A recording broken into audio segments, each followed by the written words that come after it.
అఖిల భారతీయ విద్యార్థి పరిషత్ ఏబీవీపీ ఈ దేశంలో ప్రారంభించి స్వాతంత్రం తర్వాత ఈ దేశంలో విద్యార్థి యువతను జాగృతం చేసినటువంటి విద్యార్థి పరిషత్ నేడు జూలై 9న పుట్టినరోజు సంస్థాగత దినోత్సవాన్ని జరుపుకుంటుంది. ఈ సందర్భంగా దేశంలో ఉన్నటువంటి విద్యార్థి లోకానికి నా శుభాకాంక్షలు తెలియజేస్తున్నాను.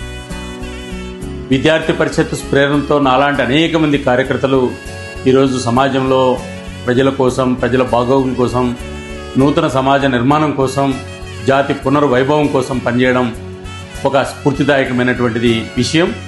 ఈ సంస్థ అనేక మంది, లక్షలాది మంది కార్యకర్తలను తయారు చేసి కోట్ల మంది విద్యార్థులకు ప్రేరణ ఇచ్చింది. ఈ సందర్భంగా జ్ఞానం, శీలం, ఏకత అనే లక్ష్యంతో, జాతీయవాద ఆలోచనతో విద్యార్థి శక్తి, జాతీయ శక్తిని ముందుకు సాగుతున్నటువంటి అఖిల భారతీయ విద్యార్థి పరిషత్కు మరొకసారి ప్రారంభోత్సవ శుభాకాంక్షలు తెలియజేస్తున్నా. భారత్ మాతా కీ జై.